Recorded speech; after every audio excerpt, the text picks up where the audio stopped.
Welcome back दोस्तों, आपका स्वागत है एक और नए वीडियो में। आज हम बात करने वाले हैं मैट्रेस इंडस्ट्री के बारे में और कैसे मैट्रेस इंडस्ट्री आने वाले टाइम में ग्रो कर रहा है।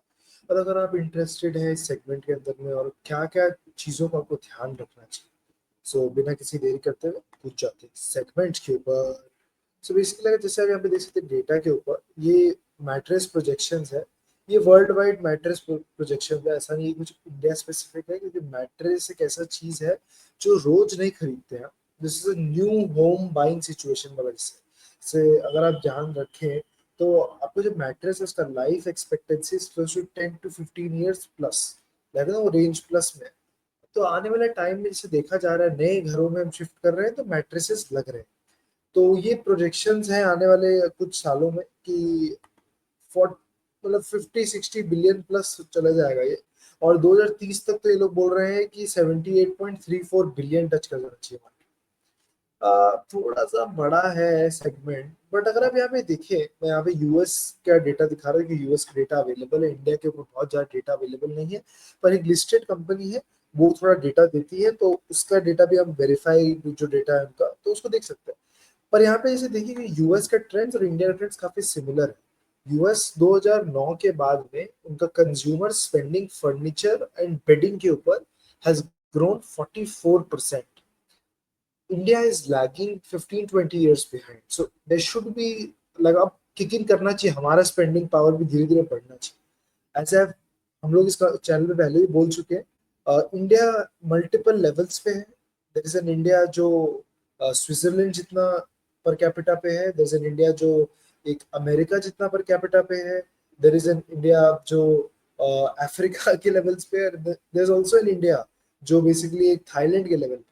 सो there are multiple Indias, like आप कौन सी इंडिया के बारे में बात कर रहे हैं उसको आपको जो मैट्रेस का जो है स्प्रिंग और कॉइल मैट्रेस है, वो मेजॉरिटी शेयर लेता है ओवरऑल वर्ल्ड का मार्केट शेयर। ये सब चीजें एक इंपॉर्टेंट चीज है जो आपको ध्यान रखना चाहिए, ठीक है।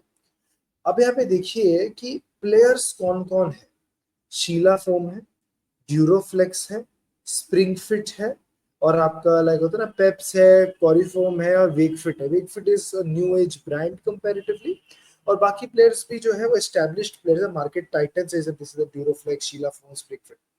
मैं ये बताऊंगा ये सब चीजें मैं क्यों बता रहा हूँ, आने वाले कुछ समय में आपको बताऊंगा कि क्यों ये सब इतना आपको समझाया गया है, कि क्यों जरूरी है ये डिस्टिंक्शन करना कि मार्केट टाइटन्स कौन है, इनोवेटिव प्लेयर्स कौन है, एस्पायरिंग प्लेयर्स कौन है, एस्टेब्लिश्ड प्लेयर्स कौन है।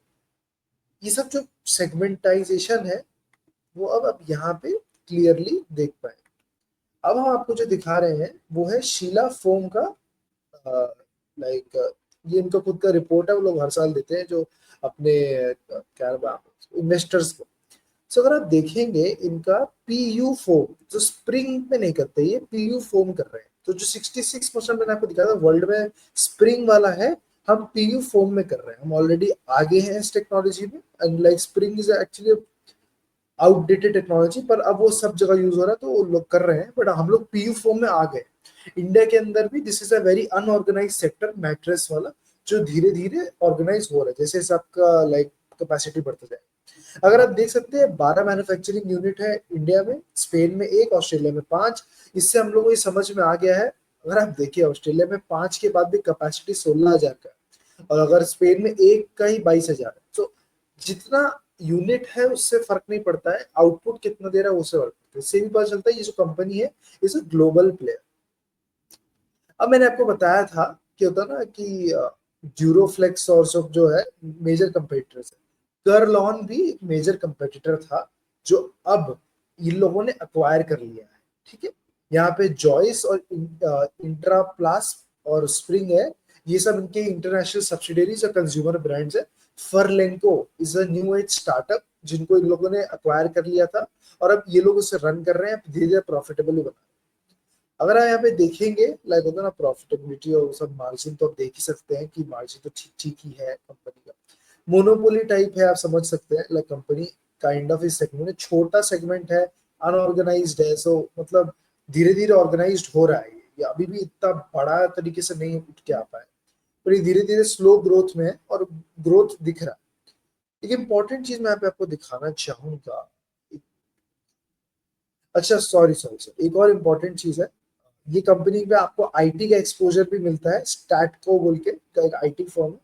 तो अगर आप शीला फोम में एज एन इन्वेस्टर या इन्वेस्टमेंट करना चाहते हैं तो उसमें आपको ये आईटी कंपनी का भी एक्सपोजर मिल रहा है। 1000+ डीलर हैं, 30+ डिस्ट्रीब्यूटर हैं, और लाइक होता ना, बहुत बड़ा नेटवर्क है, मतलब कोई हिसाब नहीं है नेटवर्क का। और वॉल्यूम भी अगर आप देखेंगे तो वैल्यू, सबसे इंपॉर्टेंट चीज जो मुझे लगता है आपको दिखाऊंगा यहाँ पे, वो है, यस, स्पेन का रेवेन्यू। स्पेन का रेवेन्यू अगर आप देखेंगे तो धीरे धीरे धीमी धीमी गति से बढ़ रहा है, पर स्पेन में क्या है, ग्रोथ दिखना चाहिए कि economy as a whole grow कर रहा है। स्टैट को जो है आईटी बिजनेस है, बहुत छोटा बिजनेस है, अभी ग्रो कर रहे हैं वो लोग कंपेरेटिव बेसिस पे अगर आप देखेंगे तो 8 12 13 करोड़ रेंज में, 50 करोड़ के रेंज में, that's a good thing. MSME customers को टारगेट कर रहे हैं, I think it's a good idea to do this thing, क्योंकि क्या होता है ना, एमएसएमयू करेंगे तो इवेंचुअली अगर वो ग्रो करेंगे तो आप भी ग्रो करेंगे, it's a good overall logical way. Main जो चीज है, सबसे बड़ा थ्रेट ये मैट्रेस वालों को जो है वो है फरलेंको, या फिर ऐसे ही ये ऐप से जो लोग आपको रेंट पे देते हैं। रेंट में क्या है, आपको उससे क्या हो रहा है, आपका बाइंग कम कर दे रहे हैं। इससे क्या हो जा रहा है, आपका शीला फोम को एक एडवांटेज मिल जा रहा है, वो अपना प्रोडक्ट्स को स्लिप इन कर सकते हैं। और रिसेंटली वो लोग इंदौर, कोलकाता, अहमदाबाद में लॉन्च किए, तो 10 सिटीज में थे, 3 में और कर रहे हैं। जेनजीज अब जैसे मूव कर रहे हैं, उनको पैसों का कोई कदर नहीं है, लाइक वो पैसे दे सकते हैं, उनको कन्वीनियंस चाहिए, उनको ईज ऑफ लाइफ चाहिए, तो वो वाला चीज है। तो एक अच्छा मार्केट को टैप इन कर रहा है। फरलेंको वाला जो उनका बिजनेस है is still in a loss making situation, but मेरे को जो लगता है सबसे इंपॉर्टेंट चीज क्या है कि इनका ग्रोथ काफी आगे बढ़िया हो। एक और इम्पोर्टेंट चीज जो मैं देख रहा हूँ इस इनके स्ट्रेटेजी में ये है कि ये लोग बहुत सारे शोरूम्स खोल रहे हैं, 400+ शोरूम्स इन्होंने खोले हैं, लाइक होता है ना।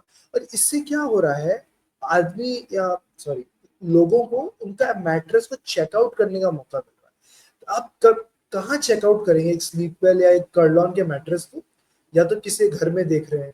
अगर आपको खरीदना ही है तो अब क्या हो जा रहा है ना, डीलर्स लोग क्या, कोई इंसेंटिव नहीं है इनको रखने का, लाइक होता है ना, वो मार्जिन इतना दे नहीं सकते लोग, तो ये लोग क्या कर रहे हैं, खुद ही कर दे रहे हैं। वो स्टोर भी एक आपका हब या स्पोक पॉइंट बन गया है, जहां से वो आपको भिजवा सकते हैं, लाइक डायरेक्ट माल, तो एक गोडाउन टाइप समझ लीजिए आपसे। आई think it's a very good model, और इन लोग काफी अग्रेसिवली मार्केट कर रहे हैं अपने आप को, and I personally feel they are doing pretty good. एक और जो इम्पोर्टेंट चीज लगा मेरे को यहाँ पे, मैं यहाँ पे बताना चाहूंगा, yes, मैं रेवेन्यूज में जाऊंगा, बट यहाँ पे नहीं है। Yes, PU foam is there total business, like let's not kid ourselves, वो लोग क्या करते हैं, वो मैट्रेस बनाते हैं। पर मैट्रेस में भी वो कौन सा टाइप का मैट्रेस बना रहे हैं, पीयू फोम मैट्रेस बना रहे हैं।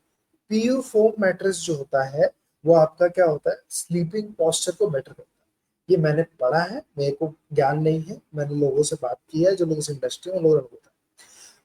उसमें भी अगर आप देखें, सिर्फ मैट्रेस नहीं बना रहे, होम कंफर्ट भी बना रहे हैं, टेक्निकल फोम भी बना रहे हैं, और ये फर्नीचर फोम भी बना रहे हैं। तो बेसिकली कोशिश कर रहे हैं कि अपना प्रोडक्ट तो बेचे ही बेचे, और सेगमेंट से डाइवर्सिफाई करें।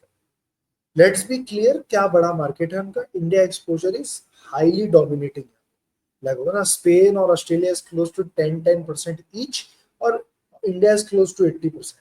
प्रॉफिट कहाँ से आ रहा है, इंडिया। एसेट ब्रेकअप कहाँ है, इंडिया। वो तो हमने दिखाई दिया था कि होता है ना, सबसे ज्यादा 1,49 मेट्रिक टन ऑफ प्रोडक्शन का। अब कुछ इंपॉर्टेंट फैक्ट्स एंड फिगर्स देख लेते हैं, कि जैसे मैंने आपको बताया, करलॉन का एक एक्विजिशन इन्होंने किया है, और लाइक होता है ना, ये सब पूरे रेंज में आ गए हैं। और ये बहुत बड़ा चीज था इनके लिए, लाइक होता ना, कि ये करलॉन को अपग्रेड करना, स्लीपवेल को ब्रांड बनाना as a whole, capacity expansion करना। ये अब क्या हो गया है, ये लोग अब बड़े बाबू बन गए इस इंडस्ट्री के अंदर, लाइक होता ना, अब there is nobody as big as that. जैसे मैंने बताया आपको, एक्विजिशन किया था इन्होंने 2200 करोड़ का, like 2200 crore is a big stake. और लाइक होता ना, सितंबर में उन्होंने 35% लिया, और बाकी 95% करके पूरा धपक लिया। उसके बाद ऑल्सो उन्होंने क्या किया, 35% का स्टेक फरलेंको में लिया, और एडिशनल 10 लिया, 45 बेसिकली मेजोरिटी प्लेयर बन गया इसमें। फरलेंको, जैसे मैंने आपको बताया, लॉस मेकिंग पार्ट है उनका, but still I think there is a growth stage. तो this company in the life cycle मेरे हिसाब से is still in growth stage, बहुत बड़ा, बहुत दूर जाना है। अगर आप अभी के नंबर्स देखेंगे, लाइक होता ना, these are not inspiring numbers, मैं आपको झूठ नहीं दूंगा, आप क्लियरली देख सकते हैं प्रॉफिटेबिलिटी कम हो गया है, ये सेक्टर एज अ होल काफी बैठा हुआ है और लाइक प्रॉब्लम्स है। अगर आप ये जो टैक्स वाला जो पार्ट है इसको नॉर्मली को हटा दे तो एक्चुअली प्रॉफिट भी कम और कम होते ही जा रहा है, इतना नहीं कि कम हो रहा है, सिर्फ कम भी होते ही जा रहा है काफी समय से। सो दीज आर थिंग्स जो आपको ध्यान रखना होगा अगर आप इसे इन्वेस्टमेंट कर रहे हैं इसमें, अगर आपको इच्छा कर रहा है करने का तो। एक और जो चीज मेरे को इम्पोर्टेंट लगा, अगर आप देखें 2000 करोड़ का जो मार्क था वो 2019 में ही हो गया था, और 134 करोड़ का। उसके बाद में अगर आप देखिए, आप रेवेन्यू तो बढ़ गया पर प्रॉफिटेबिलिटी कम हो गया। ये जो इन लोगों ने इतना ज्यादा एक्विजिशन पे फोकस किया है कंपटीशन को काटने के लिए और अपना कैपेसिटी बढ़ाने के लिए, ये स्केल का जो बेनिफिट्स है कि कुछ समय में किक इन करेगा। ये सब चीजें ना बहुत कॉमन है। कुछ टाइम पहले मैंने दीपक फर्टिलाइजर पे भी एक ऐसा ही वीडियो बनाया था। दीपक फर्टिलाइजर का भी यही था कि उन लोगों ने कैपेसिटी एक्सपेंशन किया तो उस समय तो उनका डेट बढ़ गया और सब कुछ बढ़ गया, जैसे इनका भी डेट बढ़ गया, क्लियरली देख सकते हैं। Long term borrowing is 530, but अगर आप देखिए इन लोगों ने लॉन्ग टर्म बोरिंग को भी कम किया है, 945 से 530 किया। और उनका जो मैं रीडिंग पढ़ रहा था, उनका जो लाइक क्या बोलते हैं इसका, फ्यूचर के लिए जो लोग बोलते हैं ना रिकमेंडेशन या फिर फ्यूचर डाउनवर्ड रीडिंग, वो लोग बोल रहे हैं कि वो डेट और कम करना चाहते हैं, which is a good sign overall company के हिसाब से। एसेट्स को अगर आप देखिए, fix assets have been like, आप देखिए 3x हो गए एसेट्स। लैंड देखिए आप, बिल्डिंग्स देखिए आप, प्लांट एंड मशीनरी देखिए। So there has been growth like होता ना, और company as a whole consolidate कर रहा है। एक जो मेरे को रेड फ्लैग लगता है यहाँ पे वो ये है कि एक तो इनका प्रमोटर ने काफी स्टेक को कट किया है, जैसा आप यहाँ पे क्लियरली देख सकते हैं। इधर उधर घुमा घुमू के आप जिसे देखेंगे तो कट किया है स्टेक। और दूसरा चीज क्या है, ये जो रिटेलर्स हैं वो काफी इंटरेस्ट दिखा रहे हैं। जब भी कोई रिटेलर इंटरेस्ट दिखाता है बहुत ज्यादा कोई भी सेगमेंट के अंदर में, आई would be little worried. But यहाँ पे एक चीज इंपॉर्टेंट आपको भी देखना होगा कि एफआईआई और डीआईआई ने भी इंटरेस्ट दिखाया 2023 के बाद से। अगर आप सॉरी, एफआईआई ने कट किया बट डीआईआई ने भी हल्का सा कट किया है। और actually I would be wrong यहाँ पे, पब्लिक ही बढ़ रही है, which is a problematic sign, क्योंकि ज्यादा जब पब्लिक घुस जाती है ना तो वॉलेटाइल हो जाता है स्टॉक एकदम से। तो जैसा यहाँ पे देख सकते हैं कि होता ना, मैं कुछ चार्ट में भी दिखा देता हूँ कि एकदम से इसका का पीक था 2022 में जब ये सब एक्विजिशन हुआ था 2000 रुपये का, अब 650 के लेवल पे आ गया, ठीक है। और अगर आप देखेंगे यहाँ पे तो 560 का लो लेवल्स था जो इन लोगों ने कोविड के पहले किया है 2019। कोविड का जो रश था उसके बाद ये लोग ऊपर में 860 तक गए। दीज आर थिंग्स जो I feel are important. Face value भी 5 ही है, इट्स नॉट लाइक बहुत डाइल्यूटेड है ये शेयर एज अ होल। और book value is almost 2 times, मान लीजिए आप बुक वैल्यू पे चल रहा है ये। It's not very expensive. And like होता ना, अगर आप इस रेंज में लेना चाह रहे हैं या फिर होता ना अगर आप इंटरेस्टेड है, इंडिया की ग्रोथ स्टोरी में इंटरेस्टेड है, आपको लग रहा है सच्ची में डिस्क्रिशनरी स्पेंडिंग बढ़ने वाला है इंडिया का, आई genuinely feel this is something like होता ना जो काफी समय से एक लाइक होता ना बेरिश ट्रेंड में है। I genuinely feel somewhere this will break. Like होता ना, डाउनवर्ड मेरे हिसाब से अब बहुत स्कोप नहीं है, मैक्सिमम 560 तक जा सकता है क्योंकि that would be 5 year average. But मेरे हिसाब से उससे नीचे नहीं जाना चाहिए। अपवर्ड अगर आप देखेंगे तो the sky is the limit. But मेरे हिसाब से जो इम्पोर्टेंट चीज है वो ये है कि this thing, this company is totally linked and mattress industry in general is right for disruption. Unorganised से ऑर्गेनाइज जाना ही है। लाइक होता है, नया घर जब बनेगा तो आप एक नया मैट्रेस लेंगे, वो आप किससे लेंगे, स्लीपवेल से लेंगे, ड्यूरोफ्लेक्स से लेंगे, वेकफिट से लेंगे, वो आपका इच्छा है। But my point is there is still scope in this industry and I feel this is a good place to invest in. After all, हम कोई फाइनेंशियल एडवाइजर्स नहीं है, आपको खुद का डिसीजन होना चाहिए आपको क्या लेना है। उसी के साथ आज के वीडियो यहीं समाप्त करते हैं। Thank you for